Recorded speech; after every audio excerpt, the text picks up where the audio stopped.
에스라를 오늘부터 합니다. 에스라를 하고 또 우리가 그 말씀에 근거해서 여러 가지를 좀 기도의 마음을 뜨겁게 하기를 바라는데요. 왜 에스라인가라고 했을 때 일단은 우리가 사실 알지만 잘 접하지 않는 책이기도 한데 저는 오히려 이 시대 우리가 에스라 시대랑 더 비슷한 시대가 아닌가라는 생각이 듭니다. 그래서 단지 옛날의 이야기로 치부할 것이 아니라 저희가 정말 현실감 있게 또 맞닥뜨려야 될 것이 아닌가라는 생각이 듭니다. 그리고 이제 우리가 수요 기도회를 좀 생각을 하면서 몇 주 만에 좀 단권의 책들을 보아가기를 바랬는데 우리 목사님들께서 에스라를 하기로 정하셔서 전 또 시키는 거 잘합니다. 그래서 에스라를 이게 목사님들이 로테이션으로 돌아가면 전도사님까지 해서 앞으로 보아갈 것입니다. 근데 오늘은 개괄이라 좀 공부하는 느낌이 없지 않아 있을 거예요. 그런데 그 배경을 알미 앞으로의 이해에 있어서 굉장히 도움이 될 겁니다. 조금 환기시키는 의미로 요거 하나 머리에 지니고 가세요. 여러분, 많은 나라들이 있는데 마라톤 하지 않는 나라가 혹시 어디인 줄 아세요? 이게 지금 에스라랑 뭔 상관일까 싶지요. 너무 궁금하잖아요. 그러니까 설교를 끝까지 집중해서 들어야겠다라는 막 욕구가 생기죠. 좀 이따 답해드리도록 하고. 갑갑해 지금 얘기해주지 라는 마음이 들겠지만 그 마음을 지니시고 끝까지 쫓아오시기를 바랍니다. 여기서부터 갈게요. 솔로몬 이후에 나라가 두 동강 나죠. 북이스라엘과 남유다로. 그러니까 여러분, 사람이 보장할 수 있는 게 없습니다. 우리는 솔로몬을 지혜의 왕으로 칭합니다. 근데 그 솔로몬이 무너질지 몰랐죠. 그러니까 사람이 지혜를 가지고 있다는 게 무엇인가? 사람이 지혜를 가지고 있다는 게 중요한 것이 아니라 그 사람이 하나님 은혜 가운데 있는가가 중요한 것이죠.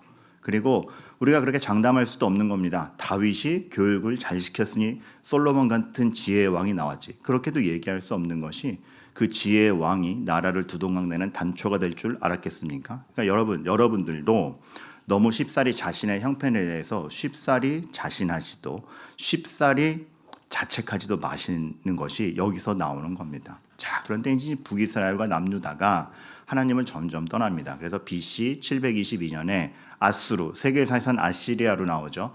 아수르에게 북이스라엘이 먼저 망하고 남유다, 그나마 그 정통 왕조 두 지파, 유다 지파와 베냐민 지파, 이 두 지파가 남유다를 이루어가는데 정통 왕조는 유다에 있죠. 조금 더 살아남지만 결국은 BC 586년에 바벨론 제국, 바벨론에게 멸망하게 됩니다. 전 이것도 참 애석해요. 북이스라엘이 망하고 BC 722년에서 586년까지 기간이 있었잖아요. 왜 망했는지, 무엇이 잘못됐는지 그걸 볼 기회가 있는데도 똑같이 따라했다라는 것에 대해서 너무 애석한 겁니다.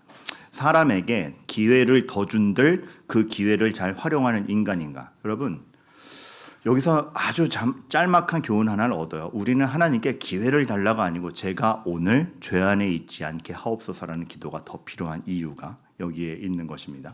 이걸 좀 지도로 보도록 할게요.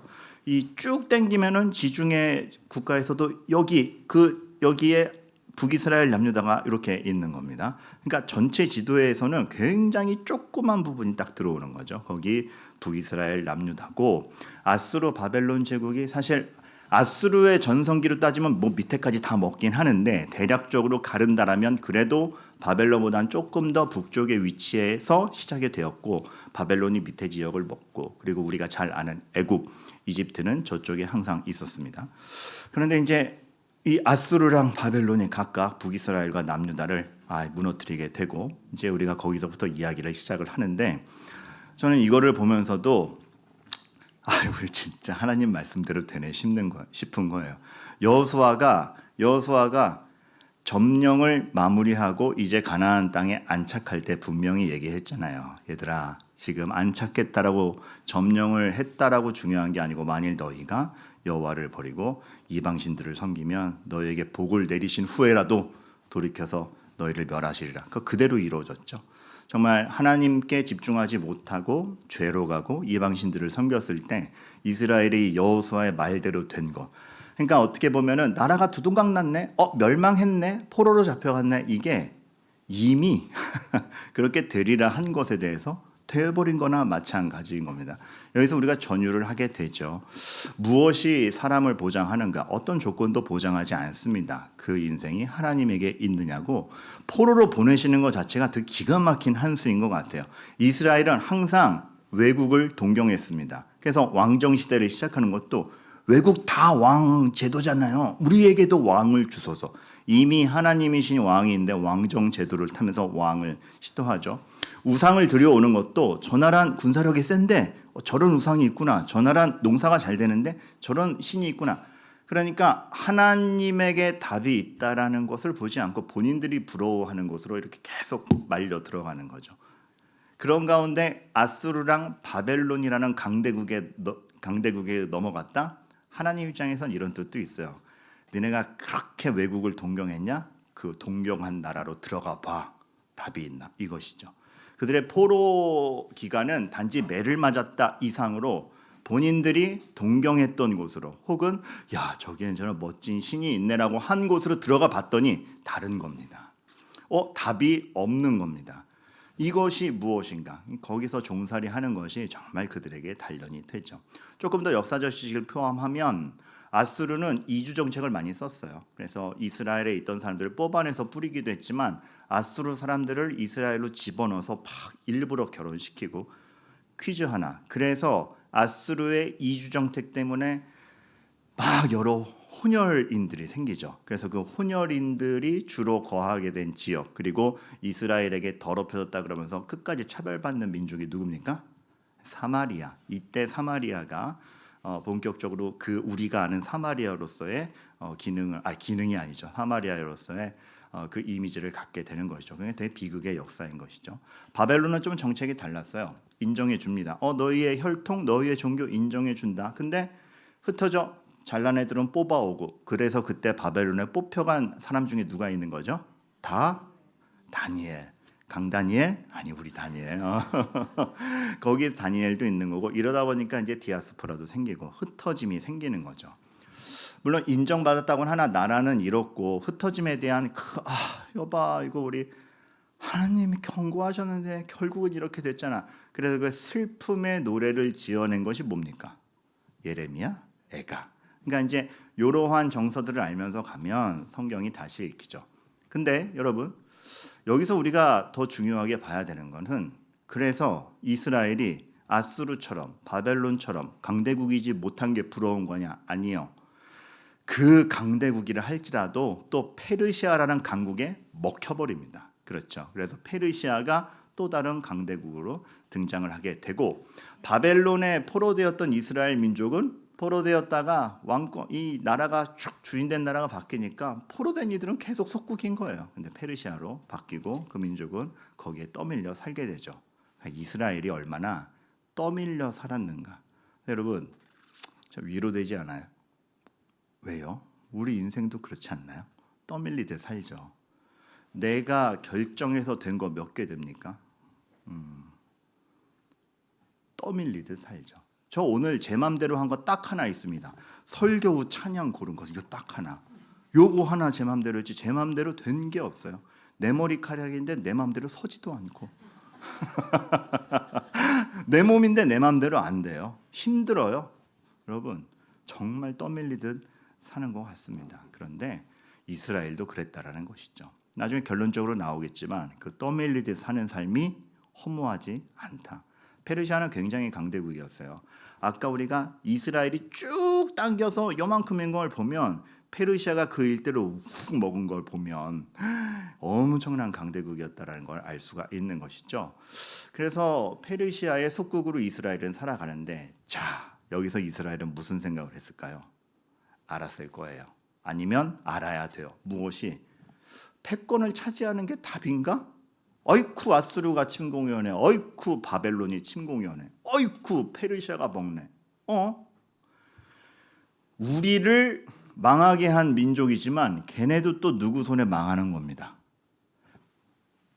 아수르에게 망할 때는 우리가 아수르만큼의 힘이 있었으면, 바벨론에게 망할 때는 우리에게도 바벨론 같은 큰 힘이 있었으면, 페르시아가 또 점령을 하니까 우리에게도 또 페르시아 같은 힘이 있는 게 정답인가 생각이 이렇게 되죠. 패권을 차지하는 게 답인가? 여러분이 지금 이 땅을 살아가면서 이것만 차지하면 내 인생 피겠지 하는 게 답이 아닐 겁니다. 하나님 빼고서는. 계속 종으로 있지만, 속국으로 있지만 자기 주인이 계속 바뀌어요. 오히려 내가 편한 거 아닌가? 쟤네끼리 싸우고 바뀔 때 나는 그냥 종으로 있는 거잖아요. 그래서 오히려 아이러니한 평안을 맛봤을지도 모르겠어요. 어머나, 얘네들끼리 싸우고 바뀐다? 난 그냥 속 편하게 그냥 종으로 있자. 근데 그러면서 깨닫는 거죠. 아, 페르시아가 진짜 주인이 아니구나. 그럼 우리에게 진짜 주인은 누군가? 거기서 그 경험에서, 그 참혹한 종의 경험에서 진짜 주인이 누군가를 본능적으로 알게 되는 것이 그 포로기의 역사였던 겁니다. 여기서 퀴즈. 페르시아를 한문으로 하면 뭐게요? 바사. 그렇죠. 이 바사를 중국 발음으로 하면 페르시아랑 비슷해져요. 음역한 건데, 그래서 이 페르시아, 바사 가운데 있다가 되돌아오면서 시작되는 게 에스라입니다. 바사 왕 고레스 원년에. 이 시작점이 이제 다시 보이죠. 이 세계사가 확 들어오면서. 그렇죠. 여러분 이제 옆에 사람에게 지금 들은 거 한번 정리해주고 넘어가겠습니다. 분명히 이해됐는데 하나도 기억이 안 나. 근데 여러분 이 시작이 전체 역사를 움직이시는 하나님, 거기에 하나님의 말씀을 듣지 않은 그 역사, 정말 하나님의 뜻대로 되어가는 것, 그냥 봤을 땐 얽히고 설키는 패권 싸움 같은데 하나님의 손길 안에서의 하나님의 민족, 누가 진짜 주인인가?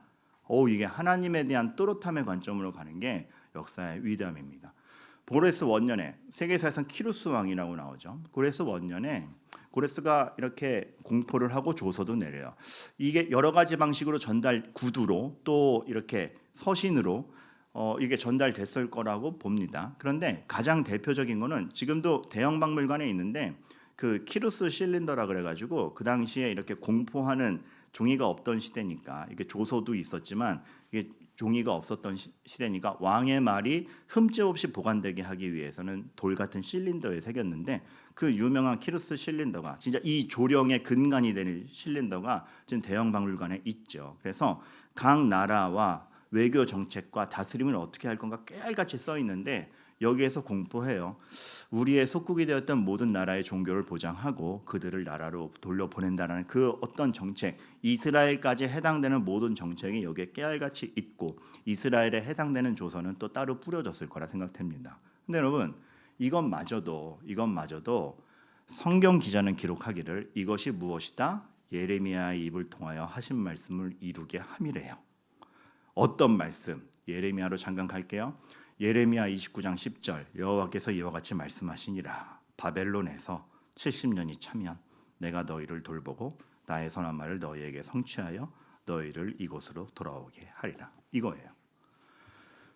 하나님이 니네 계속 말 안 들으면 바벨론으로 잡혀간다, 망한다. 근데 70년이 차면 돌아오리라.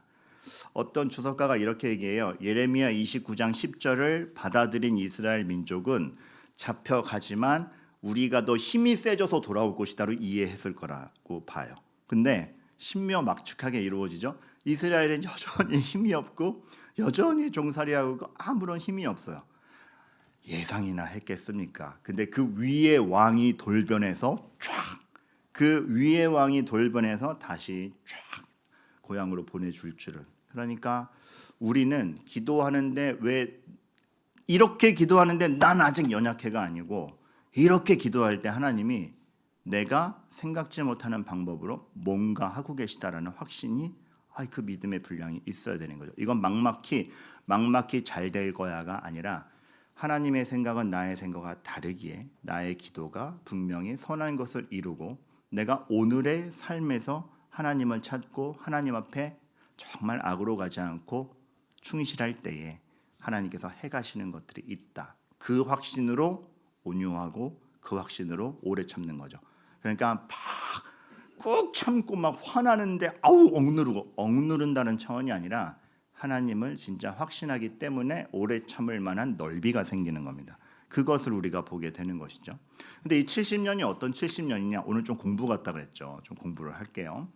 두 가지로 볼 수 있어요. 자, 여러분 먼저 여러분들이 이스라엘 역사에 있어서 기본적으로 알아야 될 게 포로로 잡혀가는 것도 1차, 2차, 3차로 나뉘어서 갑니다.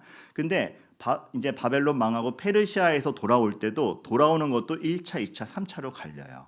근데 그때 1차끼리만 비교했을 때 망해서 바벨론 1차 포로로 갈 때가 BC 605년인데 페르시아에서 1차 귀환시키는 게 3년 동안 이루어지는데 BC 535년까지 이루어져요. 70년이죠. 이거겠구나. 하나 더 있어요. 예루살렘 파괴된 게 BC 586년. 남유다가 망할 때입니다. 그런데 수룹바벨에 의해서 이제 우리가 읽어나갈 이 에스라에서 보여주는 수룹바벨에 의해서 예루살렘이 재건되는 게 BC 516년이에요. 70년이죠.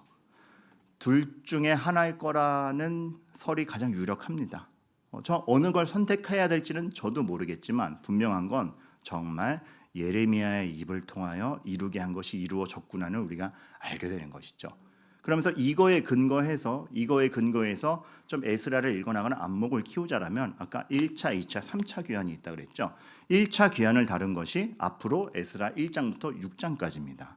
그리고 2차 귀환을 다루는 것이 에스라 7장, 10장이에요. 그리고 3차 귀환이 느헤미야입니다. 근데 사실 에스라 느헤미야는 한 권이었을 것이다라는 설이 가장 유력해요. 여러분 느헤미야 1장을 읽으면 사실 느헤미야 1장에서 원문에 보면 아닥삭스다 왕이라는 게 안 나옵니다. 나중에 어느 왕 시대인지 알리기 위해서 첨가한 걸로 봐요. 원문에 없어요. 2장에 아닥삭스다 왕이 나와요. 그러니까 애매하잖아요. 아니 1장에서부터 누구 왕 시대인 걸 밝혀야지 왜 1장에 안 나오고 2장에 나오냐. 이게 1장이 처음이 아니라는 거예요. 에스라랑 붙어있던 책이고 에스라 후반부에서 아닥삭스다 왕 시대야 해서 그냥 자연스럽게 한 권으로 이어지는 거니까 이게 한 권이었겠구나 싶은 거고 우리가 갈라놓은 채 느헤미야 1장이지만 그 1장이 1장이 아닌 거죠. 이해되시죠? 눈빛이 공허한데? 그리고 옛날에 그 에스라 시대 그리고 그 당시 문서 정리에 그 에스라 학파의 문서 정리 스타일이 있는데 한 권이 끝나면 그 끝에 메모와 각주를 붙여 놓습니다. 사실 그 문서 정리 학파의 권위 있는 사본들의 문서 정리와 메모 스타일이라는 게 되게 중요해요. 그래서 우리가 되게 권위 있게 얘기하는 맞소라 사본도 누구의 메모와 이 스타일에 달려 있는가로 이거는 나중에 발견됐지만 그거보다 더 어머니 되는 사본이 권위 있다. 이거를 보아가는 건데 그런 식으로 추적할 때 에스라 계열의 사본이 되게 중요하고 메모 형식이 귀한데 에스라 느헤미야도 메모가 붙어 있어요. 그 당시의 유행에 따라서. 근데 에스라가 끝나고 메모가 없어요. 느헤미야 끝나고만 메모가 있어요. 무슨 뜻입니까? 한 권이어서 맨 끝에 붙였다라는. 이제 이거는 한 권이었다라고 주장하는 사람들의 의견이긴 하지만 되게 동조가 되는 부분이죠. 그래서 1차, 2차, 3차 세트가 에스라, 느헤미야로 묶이고 거기서 이제 중요한 왕으로 등장하는 페르시아 왕이 오늘 우리가 본 아까 키루스 고레스고 2차, 3차는 아닥사스다 왕이 등장을 하는 겁니다. 그리고 각 1차, 2차, 3차 때 지도자가 있는데 1차 때는 수룹바벨, 아까 성전 건축한다 그러는 수룹바벨이 1차 때 리더고 여러분 제목은 에스라지만 진짜 에스라는 7장부터 나와요. 그 점을 아시길 바랍니다.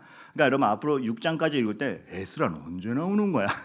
7장에 나옵니다. 리더가 달라요. 느헤미야 땐 느헤미야고. 여기서 우리가 좀 더 공부해 보도록 할게요.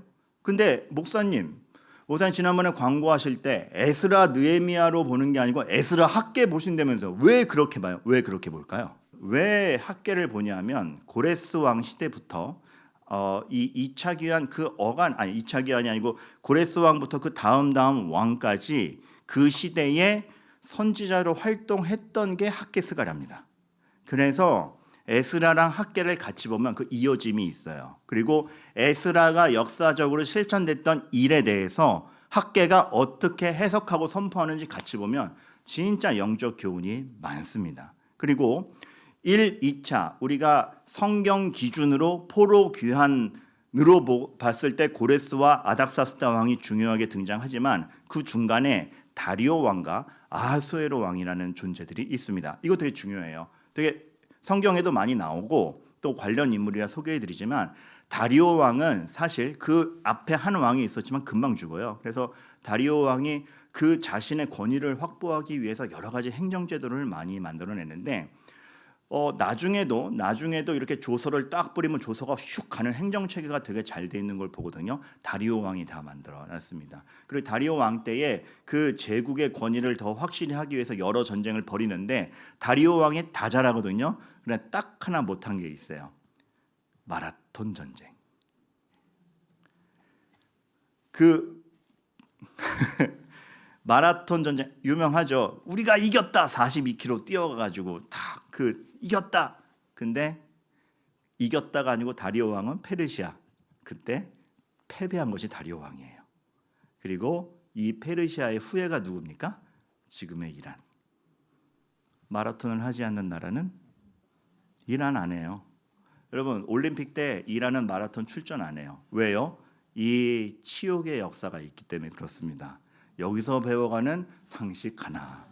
야, 이거 정말 수요기도에 계속 나와야겠다. 너무 재밌다. 다리오 왕이 이런 존재고 아하수에로 왕 같은 경우에는 굉장히 나라가 굉장히 전성기 때였어요. 근데 아하수에로 왕 이름이 이제 어느 용어로 읽느냐에 따라서 달라지는데 이게 크세르라는 이름도 있습니다. 에스더의 남편으로 추정되는 아하수에로 왕이에요. 그러니까 여러분 여기서 에스더가 요런 입장에서 등장하는 거 보면 아이쿠 1차 귀환은 시작됐고 페르시아의 조령은 선포됐지만 돌아가지 못하고 남아서 생존하던 그 믿음을 가진 한 여인의 생존기 애잔해지죠. 그리고 그러면서 그 당시 강대국이었던 왕의 아내가 되었지만 그러나 내가 이때를 위함이 아니니까 죽으면 죽겠다라는 각오가 권력에 붙는 것이 아니고 하나님의 약속으로 가는 그 시선, 믿음이 무언가를 보여주는 거죠.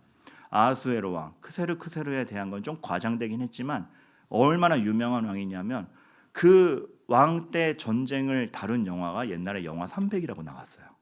이 왕이 그 왕. 그러니까 충격적이죠. 좀 영화가 과장되게 표현했어요.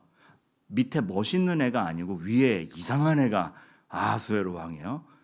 에스더는 저런 애랑 결혼했냐 싶죠. 근데 좀 과장된 것이고 이렇게 역사의 현장에 이 슬픔을 지니고 디아스포라가 있었다라는 거 우리가 한 번 더 보게 되고 그러한 강대국들의 싸움 뒤편에 그 싸움의 승패에 달린 것이 아니라 나의 믿음으로 어떤 결정을 해 가겠다라고 해간 것이 믿음의 백성이다라는 거 알면 이 창칼의 논리보다 하나님의 역사와 하나님이 무엇을 해가시느냐가 너무 중요하구나. 그래서 이제 1, 2차 귀환 때 백성이 이제 아는 거죠. 우리가 그러면 본국으로 돌아가서 뭘 할 것이냐? 야, 내가 강대국에서 살다 와봤는데 거기 이런 신이 있더라. 그 신에겐 정답이 없다. 강대국에 살다 와보니까 거기 군대 세더라. 군대 정비가 목적이 아니다. 무엇이다? 우리 하나님이 참이었다. 죄로부터 나와야 된다. 성전 재건이 돌아온 백성의 1차 목표가 되는 거예요. 우리 하나님을 찾아가겠다. 그래서 2차 기원 때 율법을 찾아서 낭독하는 게 답이 되는 겁니다. 그래서 여러분 에스라를 읽어갈 때 크게는 1장부터 6장까지 그 성전 재건을 그러한 마음으로 하였구나. 율법을 개혁하는 게 그런 마음으로 하였구나. 그러면 우리에게 예배를 지키고 말씀을 배운다는 건 무슨 의미입니까? 여러분 견주어 보아야 될 게 너무 많죠. 저는 이 에스라를 보아가는 게 여러분의 이야기이기를 바라요. 이스라엘 백성의 입장에서 봐요. 포로로 잡혀갔잖아요. 되게 오랫동안. 그 주인이 바뀌는 사이 계속 포로잖아요. 생존이 얼마나 바빴겠어요. 여러분 에스더 다시 읽어봐요. 그 발탁되려고 신분을 속인 것 같아요. 신분 속이면서 자기 혈통 뚜렷이 안 밝히면서 발탁되려고 돌아가서 그 애쓰는 생존이 바쁜 그들에게 이 에스라가서가 쓰여졌어요. 지금 나라도 없고 땅은 없고 웃기잖아요. 하나님의 약속이라는 건 있고 근데 우리는 피지배의 민족이고 그런 생존이 바쁘고 우리 하나님이 있어? 그때는 신의 증명이 그 나라가 강대국이냐로 증명되는데 우린 나라도 없고 그런 그들에게 에스라서가 쓰여졌다? 이런 입장인 거죠. 하나님이 우리 기억하시나? 아니 우린 기억될 만한 가치나 있나? 이 고민 가운데 읽히게 쓰여진 책입니다. 근데 여러분 여기서 중요한 게 있죠. 이 고민 자체가 달라요. 하나님이 우리를 기억하시냐? 바벨론, 페르시아의 강대국의 수많은 신을 봤습니다. 신이 사람을 기억한다는 없어요. 잘되게 해주소서 제사와 제의는 있을지 모르지만 인격으로 다가오셔서 내가 너를 지명하여 불러서 한다. 내가 너를 구원한다. 내가 너와 더불어 싸운다. 기억해주고 와주는 신은 우리 하나님밖에 없는 거예요. 근데 내가 그 하나님께 기억할 만한 가치가 있나? 지금 죄 때문에 이렇게 몰려와가지고 이렇게 된 건데. 그래서 우리 자격이 아니라 은혜로 되는 것이구나. 그래서 믿음으로구나. 내 실력이 아니라 구원자를 통해 나를 구원하실 하나님의 사랑으로 말미암이구나. 이거를 아는 거죠. 알아가는 거죠.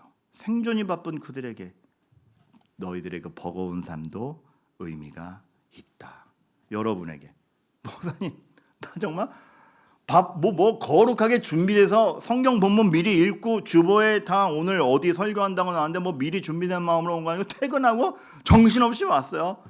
뭐 기대하며 온 것도 아니고 그냥 집에 가긴 싫으니까 왔어요. 이런 분들 있을 거예요.